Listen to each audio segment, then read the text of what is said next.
Alléluia, on va consommer local, c'est très important. Donc j'ai déjà parlé de en vérité. Et si vous voulez le voir, c'est là. Là on va parler en esprit. Adorer en esprit. Amen. Il y a toute la dimension de l'esprit qui est une dimension, on va dire, de connexion avec Dieu qui est au-delà du naturel. D'accord? Et cette connexion avec Dieu qui est au-delà du naturel, ça...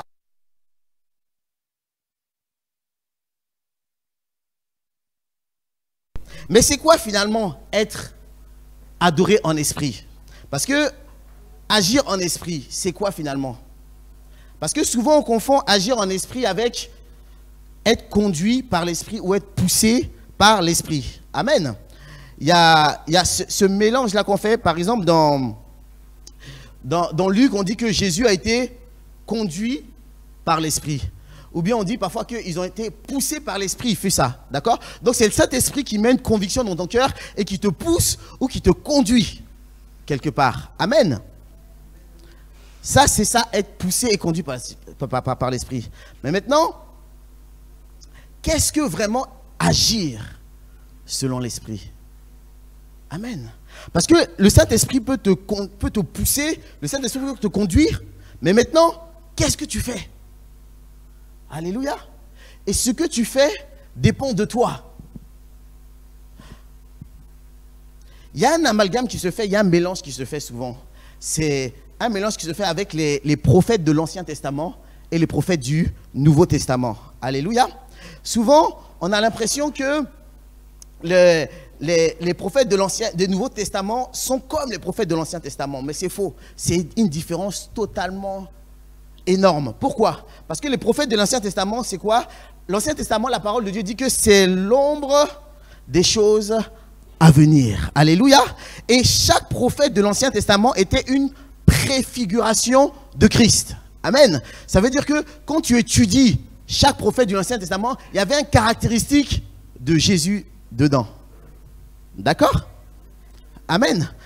À chaque fois que tu étudies, il y avait une caractéristique de Jésus. Même dans Samson, le prophète le moins, comment dire déjà, le moins vu, parce que c'est un juste qui, voilà, on s'est dit ça. Les 7 tresses représentaient les 7 esprits de Dieu. Vous voyez ce que je veux dire? Avec ces tresses qui étaient longues. Pourquoi? Parce que ça représentait aussi le Nazaréen, celui qui était consacré. Amen. La force, la puissance. Donc en fait, dans chacun, il y avait un caractère de Christ. Amen.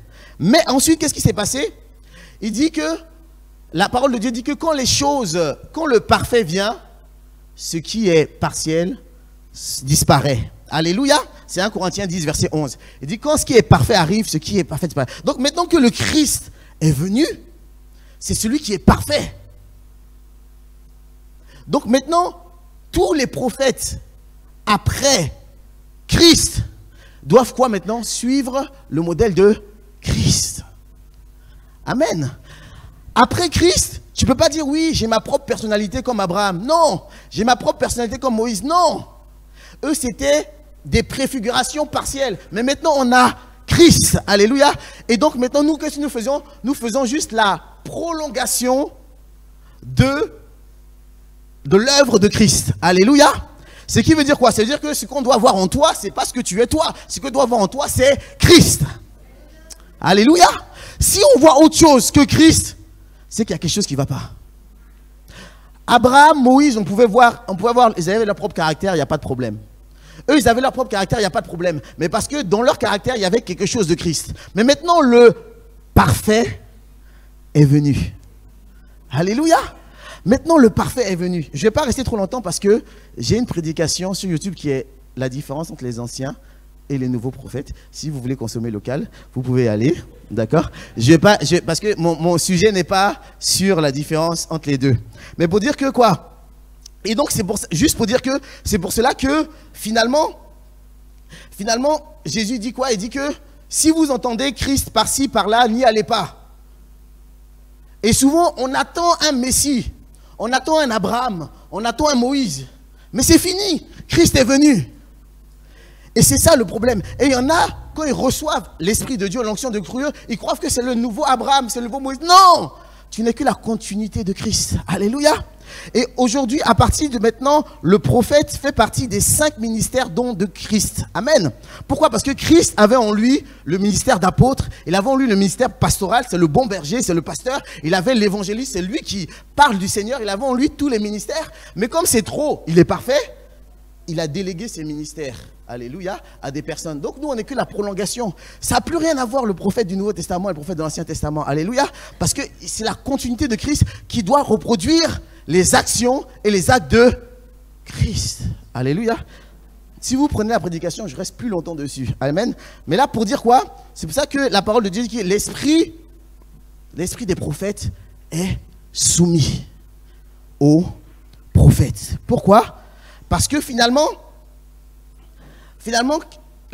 l'esprit pousse le serviteur de Dieu, l'esprit pousse l'enfant de Dieu, l'esprit vous pousse, l'esprit peut vous conduire, l'esprit vous pousser. Mais après, vous êtes responsable de la manière. Alléluia. Vous êtes responsable de la manière. À la fin, c'est le messager qui est responsable de la manière dont il délivre le message. Amen.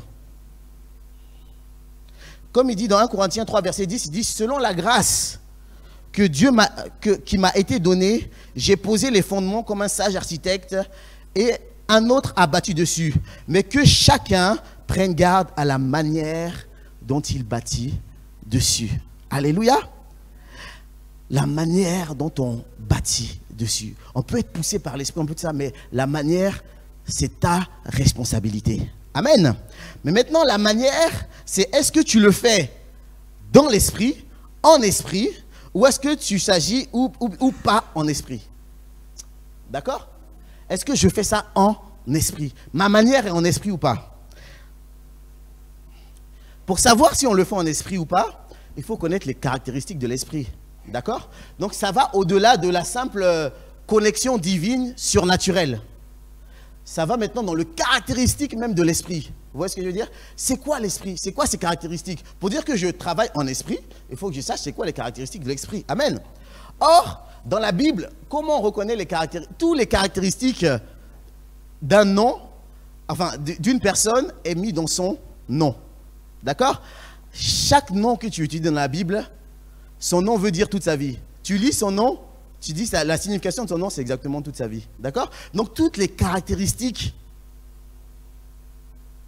de quelque chose dans la Bible est liée par son nom. Même les eaux de Mara. Mara, ça veut dire amer. Amen? Et les eaux de Mara étaient amères. Donc, tu as su que les eaux s'appellent Mara, donc tu sais qu'ils sont amers. Amen? Donc, les caractéristiques sont dans le nom. Et on sait que dans Jean 14, le fameux Jean 14, verset 26, et Jean 15, verset 26, il est dit, Jean 14, il dit, c'est quoi son nom? Mais le consolateur, l'Esprit Saint, que le Père enverra en mon nom, vous enseignera toutes choses et vous rappellera tout ce que je vous ai dit. Amen. Le nom du Saint-Esprit, parce que le Saint-Esprit a un nom, son nom c'est le Paraclet. Le Paraclet. D'accord? Le Paraclet. Tu viens du grec parakletos. Son nom, c'est le Paraclet. Donc, le Paraclet, c'est quoi? Le Paraclet, ça veut dire quoi? Ça veut dire, de façon totalement brute, ça veut dire auprès d'eux. Paraclet. Paraclet, ça veut dire auprès d'eux. Ça veut dire quoi? Non, ça veut dire, dans le Paraclet, il y a une vision d'unité. Celui qui unit. D'accord? Ça veut dire quoi ça? Ça veut dire aussi celui qui réconcilie ou qui concilie. D'accord? Et les Grecs utilisaient le Paraclet, pourquoi? Le Paraclétos, ils utilisaient pourquoi? Pour définir le consolateur, celui qui console. Pour définir aussi, ça veut dire aussi celui qui conseille. Et ça veut dire celui qui défend, le défenseur, celui qui est, ou bien l'avocat, le défenseur. Ça veut dire que, est-ce que vous voyez que tout ça, c'est en lien avec celui qui est auprès d'eux pour quelque chose de bon en fait. Vous voyez ce que je veux dire? Celui qui unit, le Paraclet, ça veut dire celui qui unit, ça veut dire aussi celui qui conseille, ça veut dire que celui qui console, celui qui défend. Amen. Donc dans son nom, on voit les caractéristiques du Paraclet, donc du Saint-Esprit. Amen. Donc ça veut dire quoi? Ça veut dire que si j'agis en esprit, ça veut dire quoi? C'est-à-dire que dans mes actions ou dans ma parole, il doit y avoir quoi?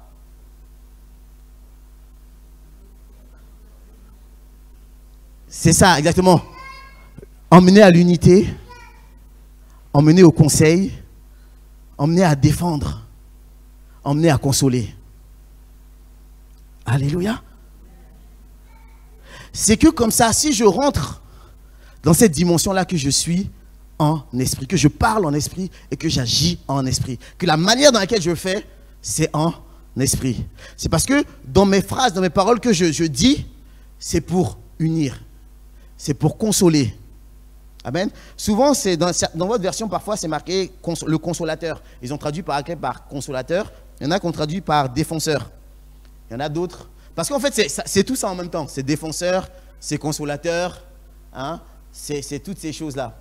Donc, défenseur, consolateur, conseiller. D'accord? Défenseur, consolateur, conseiller, qui emmène à l'unité. On appelle l'unité de l'esprit. D'accord? Consolateur, défenseur et conseiller. C'est ça le paraclet. Dans les versions les plus anciennes, ils ont laissé paraclet. Le paraclet viendra, tout simplement. Dans les versions plus anciennes, mais sinon, ça veut dire tout ça. Consolateur, conseiller. Et donc, agir selon l'esprit, c'est agir dans le conseil, dans la consolation ou dans la défense, en tant qu'avocat. Tout ça dans l'unité. Amen. Il y a un qui est son contraire. Amen. Ah, pardon. Jésus lui-même agit par l'esprit. Pourquoi? Enfin, il y a plein d'exemples dans la Bible où on voit que Jésus agit par l'esprit, où il est conseiller, où il est consolateur, où il est avocat. Mais il y a un exemple, c'est-à-dire sa dernière fonction là, une fois qu'il est monté au ciel, on dit quoi dans Romains 8, 26? De même esprit, pardon, Romains 8, 34, il dit, qui les condamnera? Christ est mort, bien plus, il est ressuscité et il est à droite de Dieu et il intercède pour nous. Alléluia. Aujourd'hui, il est à la droite de Dieu et il est notre avocat. Il est notre conseiller. Il intercède pour nous. C'est-à-dire que dans le tribunal ou bien dans le royaume, parce que parfois un royaume c'est à la fois un tribunal, dans le tribunal, le royaume céleste, Christ est là à la droite du Père et il intercède en notre faveur, il parle en notre faveur. C'est notre avocat. Amen. Donc l'esprit, en fait, donc le paraclet, c'est celui qui est auprès d'eux, celui qui aide. Il nous aide. Il vient nous aider. Est-ce que quand tu agis, c'est dans une démarche d'aide ou pas? Amen. Dans Romains 26, un peu plus tard, il dit, de même aussi l'esprit nous aide dans notre infirmité. Il nous aide. Amen. Donc marcher selon l'esprit ou bien parler selon l'esprit, parler en esprit, c'est une parole dont la manière est pour emmener à l'unité, pour aider, pour être le conseiller, pour être le consolateur. Alléluia. Et pour être le défenseur. Il y a un autre mot aussi qui est totalement son opposé. Diable. Diable, en grec, c'est diabolos. Diabolos. Et vous savez, ça veut dire quoi, diabolos? Littéralement, ça veut dire jeter devant, jeter en avant. Ça veut dire quoi? Qui divise, qui désunit, trompeur, calomniateur, accusateur, médisant. C'est tout ce qui emmène à diviser, tout ce qui emmène à déchirer. Diabolos, c'est ça. Ça veut dire celui jeté en avant, c'est-à-dire pour diviser. C'est-à-dire ce qui divise, qui désunit, qui est trompeur, qui est calomniateur, qui est accusateur. Alléluia. Et qui est médisant. Et d'ailleurs, lui aussi, il a une place dans le trône de Dieu aussi. Regardez ce qu'il fait dans Apocalypse 12, verset 10. Il dit, et j'entendis, j'ai lu la parole du Seigneur, et j'entendis dans le ciel une voix forte qui disait, maintenant le salut est arrivé, et la puissance et le règne de notre Dieu, et l'autorité de son Christ, car il a été précipité. Qui ça? L'accusateur de nos frères, celui qui accusait devant notre Dieu jour et nuit, sans se reposer. Lui, c'est... Donc, on voit dans le trône de Dieu comme ça, il y a Jésus qui est l'avocat, qui intercède. Non, mais t'inquiète pas, ça. Et le diable, lui, diabolos, c'est son nom, c'est son caractéristique. Lui, il accuse. Jour et nuit. Ah, mais tu vois pas, selon... En fait, c'est un peu comme le procureur. Le procureur lui donne toujours la pire sentence. Ah oui, non, normalement, c'est 15 ans à ferme et tout. Et après, le juge, il dit, ok, bon, attendez, on va se calmer. Calmez-vous, procureur, calmez-vous. Parce que le procureur, il y va à fond. Non, dans la loi, c'est 20 ans, là. Il doit y aller à fond. À perpète, c'est ce que je... Et lui, c'est ça, c'est l'accusateur. Il vient nous accuser devant Dieu tous les jours. Il dit, regarde ce qu'il a fait, regarde ça. Mais dans ta parole, il n'est pas dit ça. Regarde ce qu'il a fait, regarde.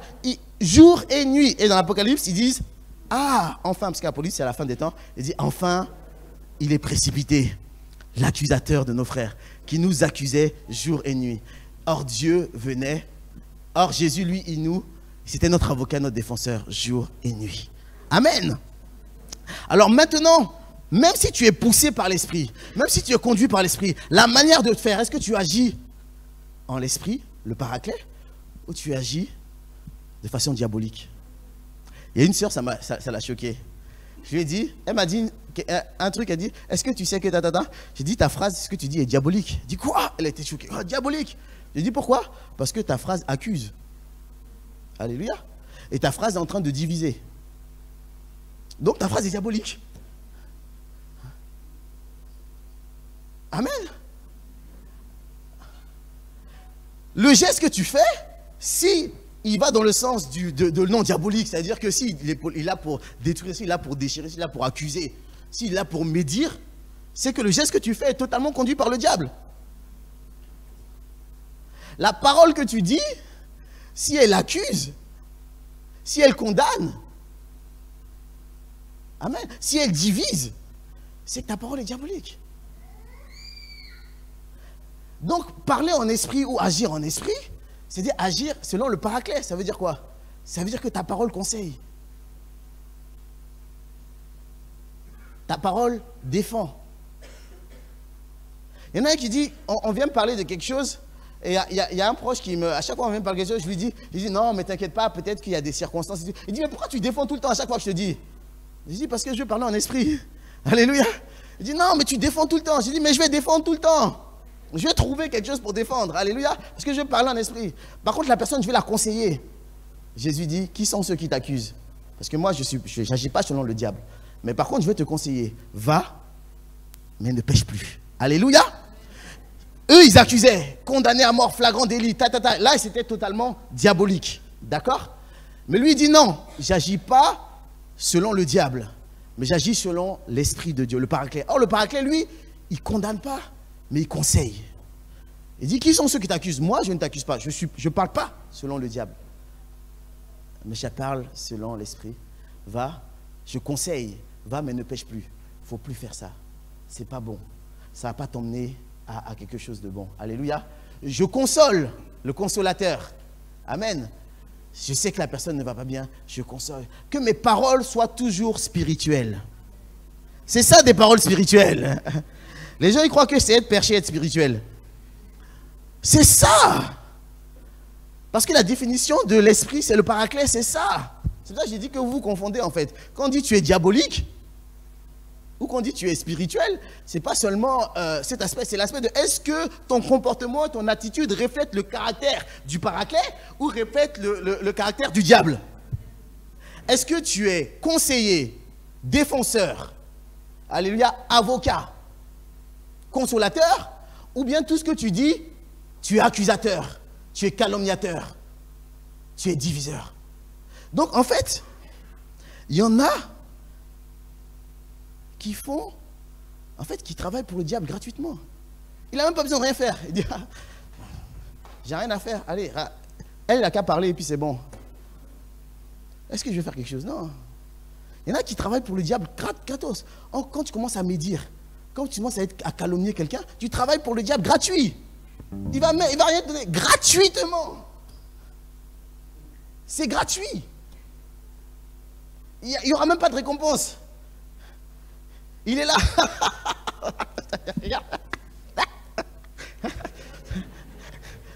On dit, les démons disent, sergent, diable, qu'est-ce qu'on doit faire?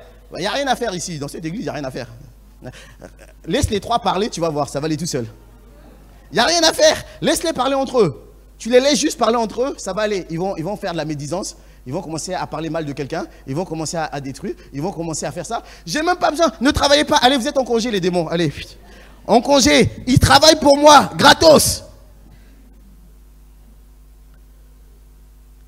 Parce que c'est choquant, mais c'est la vérité. Quand ce que tu dis, ça désunit.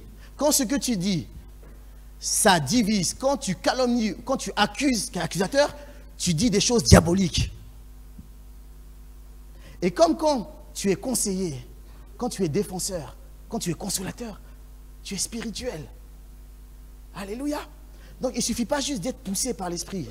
Mais maintenant, il faut tenir garde à la manière. À la manière. Alléluia. Mon temps est arrivé. Une prochaine fois, on verra maintenant les sens spirituels. Alléluia. Comment est-ce que justement, par rapport au sens, Dieu nous a donné l'odorat, l'ouïe, le toucher. Et comment est-ce qu'on peut transformer ça pour avoir des sens spirituels au lieu des sens charnels qui très vite deviennent diaboliques. Amen. On va se lever ensemble, on va demander au Seigneur vraiment de nous aider à agir selon l'esprit. Parce que l'esprit et l'épouse, ils disent quoi?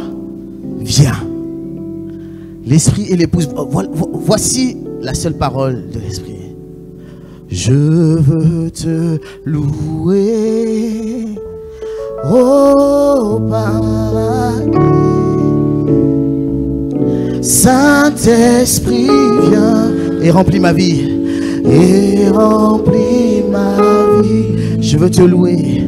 Je veux te louer. Ô Paraclet. Ô Paraclet. Saint-Esprit, viens et remplis ma vie. Et remplis ma vie. Je veux te louer. Je veux te louer. Oh, oh Paraclet. Saint-Esprit, viens.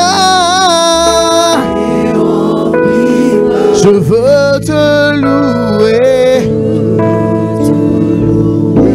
Oh, Paraclet.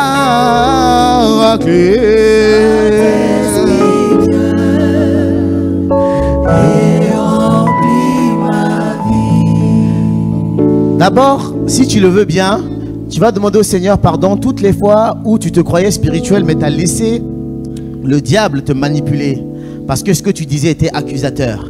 Parce que ce que tu disais était médisant. Parce que ce que tu disais était calomniateur. Alléluia. Tu dis, Seigneur, je te demande pardon à chaque fois que je n'ai pas été vigilant à ma bouche. À chaque fois que je n'ai pas été vigilant dans mes actions, Seigneur Jésus. Et je me suis laissé totalement utiliser par le diable dans sa définition même de son nom, qui est là pour diviser, qui est là pour accuser, qui est là pour médire, qui est là, Seigneur Jésus. Pardonne ma bouche, Seigneur des Seigneurs, Jésus. Ô roi de gloire, ô roi de paix, Seigneur des Seigneurs. Au nom de Jésus-Christ. Alléluia. Amen. Et maintenant tu vas dire, Seigneur, remplis-moi de toi, de ton esprit. Et je veux agir selon ton esprit. C'est-à-dire, je veux être comme le Paraclet. Selon la définition du nom, Seigneur Jésus. Je veux être un consolateur. Je veux être, Seigneur Jésus, un conseiller. Je veux être un défenseur, un avocat, Seigneur des Seigneurs. Comme Christ lui-même est un conseiller, consolateur et avocat, Seigneur des Seigneurs, Jésus. Le fait d'être poussé par l'esprit ne fait pas tout, Seigneur Jésus. Mais maintenant, je veux prendre garde à la manière dont je fais les choses, Seigneur. Le fait d'être poussé dans le nom de Jésus-Christ. Amen. Juste deux méthodes que j'applique à ma vie pour vous aider. La première méthode, c'est ce que je vais dire maintenant. Est-ce que si la personne est à côté, ça va lui faire plaisir ou pas?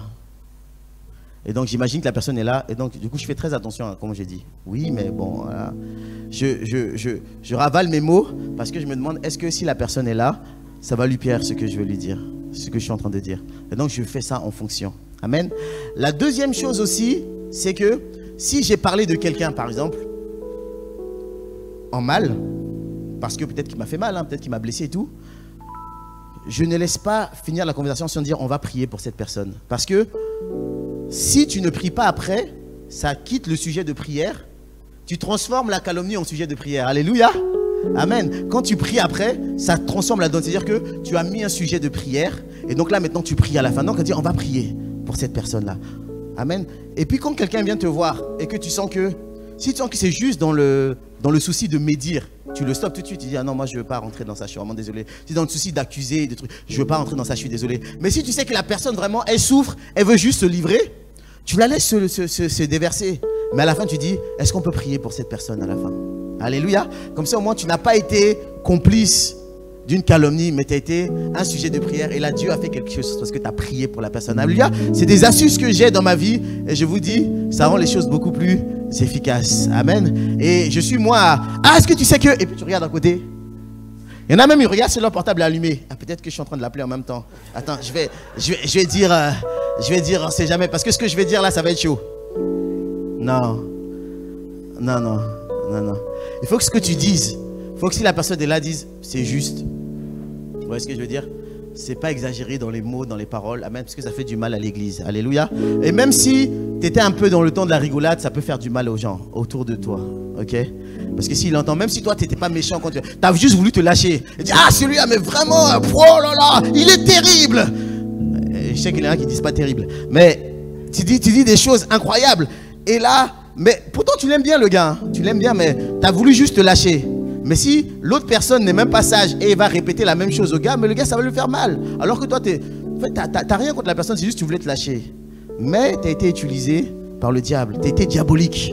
Amen. Donc, ne sois pas choqué si je te dis tes paroles sont diaboliques. Je dis tu as agi de façon diabolique, c'est-à-dire juste simplement tu as agi de façon à ne pas ce que la gloire de Dieu se fait. Amen. Des astuces vraiment, est-ce que la personne... Est-ce que si elle serait là, elle serait à l'aise avec ce que je dis? Ou bien, si je dis quelque chose, si j'exprime quelque chose par rapport à quelqu'un qui m'a fait mal, je finis par la prière pour lui. Je veux prier pour lui. Alléluia. Ou si quelqu'un me dit quelque chose, si je sens que c'est un esprit de médisance, je l'arrête tout de suite. Mais si je sens que c'est seulement il veut déballer son cœur parce qu'il a mal, je dis ok, mais après on prie pour la personne. Ok? Est-ce qu'on veut bien prier pour cette personne-là? Amen. Comme ça, je ne me rends pas complice. Je ne me rends pas complice. Alléluia. Il y a les complices silencieux qui sont là. Mais sachez que tu es tout, devant Dieu, tu es tout en complice. Il dit non, j'ai rien dit, hein, j'ai juste écouté. Tu es complice. J'ai juste écouté. Ah, il est terrible. Tu as vu le chanteur là? Il est terrible. Il dit, ah Seigneur, moi j'ai rien dit. Oui, mais tu as cautionné. Alléluia. Amen. Soyez fortifiés. Soyez encouragés. Nous continuons. Et dans cet élan-là, nous allons passer à la Sainte Seine. Asseyons-nous ensemble.